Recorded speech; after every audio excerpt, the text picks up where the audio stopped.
ان کے لیے دعا کرتے ہیں کہ خدا انہیں ابدی آرام عطا فرمائے اور اپنے مقدسین میں جگہ عنایت فرمائے۔ آج کے دن پاکستان میں فرانسس آباد شورکوٹ گاؤں کو بھی اپنی دعا میں یاد کرتے ہیں، جن کا آج کے دن قیام ہوا۔ خدا اس گاؤں کے تمام رہنے والے لوگوں کے لیے کہ خدا انہیں اپنے خاندانوں میں ہمیشہ سلامتی عطا کرے۔ آج پوری دنیا پالتو جانوروں کا عالمی یوم مناتی ہے۔ آج کی اس عبادت میں مقدس فرانسس آف اسیسی کی زندگی اور پاک تلاوتوں پہ غور و خوض کرنے کی دعوت دیتی ہے۔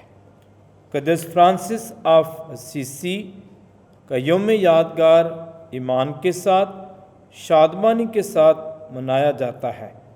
مقدس فرانسس آف اسیسی 1181 میں ایک امیر گھرانے میں پیدا ہوئے۔ ابتدائی زندگی دنیاوی عیش و عشرت اور بے راہ روی میں گزری۔ روحانی زندگی بسر کرنے کا جذبہ ابھرا اور بڑھنے لگا۔ مقدس فرانسس آف اسیسی باقاعدہ کلام مقدس کو پڑھنا شروع ہوا۔ مقدس متی کی انجیل 10واں باب 5 سے 15 آیات میں شاگردوں کو منادی کی نصیحت مقدس فرانسس آف اسیسی کو پسند آئی اور آپ نے فیصلہ کیا کہ سب کچھ چھوڑ کر یسوع کے پیچھے جانا سب سے بہتر ہے۔ 1206 میں مقدس فرانسس آف اسیسی گرجا گھر جب آپ خداوند یسوع مسیح کی صلیب کو دیکھ رہے تھے تو وہاں سے 3 بار آواز آئی کہ جا اور کلیسیا کی تعمیر کر۔ آپ نے ٹاٹ اوڑھ لیا اور تنہائی اور خاموشی کی زندگی کو شروع کیا۔ مقدس فرانسس آف اسیسی کی زندگی کا بڑا واقعہ کوڑ کا مریض جب ملا تو نگاہیں چرانے کی بجائے اس کو اپنے گلے لگا لیا اور اس سے اپنی محبت کا اظہار کیا۔ اپنے حصے کی جائیداد غریبوں میں بانٹ دی۔ آپ کے والد نے مخصوص حالات کی بنا پر آپ کو وراثت سے عاق کر دیا۔ اب آپ نے اور زیادہ باخوشی غریبوں میں رہنا اور ان کی خدمت کرنا شروع کر دی۔ آج کی پہلی تلاوت اور پاک انجیل کو جب ہم دیکھتے ہیں تو دونوں میں پاکستان کی تمثیل کا بیان ہے۔ تمثیل میں خدا ایک کسان کی طرح دکھایا گیا ہے۔ خدا پاکستان لگاتا ہے، دل و جان سے محنت کرتا ہے، جس سے وہ ہر حال میں سرسبز اور شاداب بنانا چاہتا ہے۔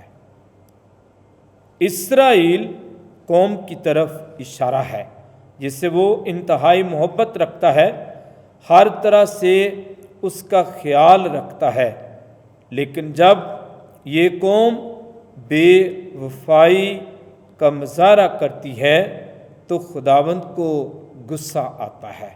خداوند نے اپنے غصے کا اظہار آج کی پہلی تلاوت یعنی 5واں باب اور 4 آیت میں کیا ہے۔ کون سی بات ہے جو مجھے اپنے پاکستان کے لیے کرنی چاہیے تھی اور میں نے نہیں کی؟ اس قوم کی جانب سے بے وفائی، نافرمانی، بدبودار پھل، بت پرستی اور بد اخلاقی سامنے آتی ہے۔ جب خداوند کا غصہ بھڑکتا ہے تو وہ اسرائیل قوم کو سزا دیتا ہے تاکہ وہ سبق حاصل کریں اور تائب ہو کر خداوند کی طرف رجوع لائیں۔ خداوند کا غصہ دوسرے الفاظ میں، اس کی باڑ کو دور کر دوں گا، وہ چراگاہ ہوگا، اس کی دیوار گرا دوں گا، وہ پامال کیا جائے گا، میں اسے ویران کر دوں گا، اس میں خاردار جھاڑی اور کانٹے نکلیں گے، میں بادلوں کو حکم دوں گا کہ اس پر میںہ نہ برسائیں۔ آج کی پاک انجیل میں مالک اور بے ایمان اجارہ داروں کی تمثیل ہے کہ کس طرح بے ایمان اجارہ دار اپنے مالک سے بے وفائی کرتے ہیں، اس کی محبت اور اعتماد کے صلے میں اسے دھوکہ دیتے ہیں اور بے اعتقادی دکھاتے ہیں۔ وہ نہ صرف اس کے مزدوروں کو مار ڈالتے ہیں بلکہ اس کے بیٹے کو بھی نہیں بخشتے۔ خدا مختلف ادوار میں مختلف طریقوں سے اپنے لوگوں کو انبیاء کی معرفت آگاہ کرتا ہے کہ وہ اپنی طرز زندگی سے باز آ کر خدا کی محبت میں آگے بڑھیں۔ انبیاء بڑے اور چھوٹے خدا کے لوگوں کو امید، بحالی، زندگی اور خوشی کا پیغام دیتے ہیں۔ خدا نے نجات کا منصوبہ انبیاء کے ذریعے انسانوں تک پہنچایا اور آخر کار اپنے بیٹے کو ذمہ داری سونپی کہ اس کی قوم اس کے بیٹے کا لحاظ کرے گی، اس کی بات مانیں گے، لیکن بے ایمان قوم نے بیٹے کا حکم ماننے کی بجائے اسے قتل کر دیا، اور یوں بادشاہی خدا نے اپنے لوگوں سے لے کر دوسروں تک پہنچائی۔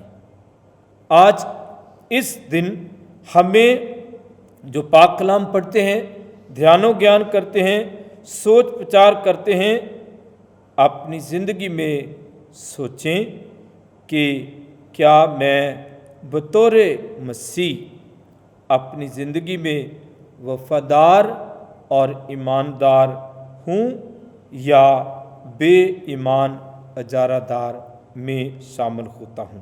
خدا ہمیں فضل دے تاکہ ہم اپنی مسیحی زندگی کو سمجھ سکیں۔ مسیح یسوع کے نام سے آمین۔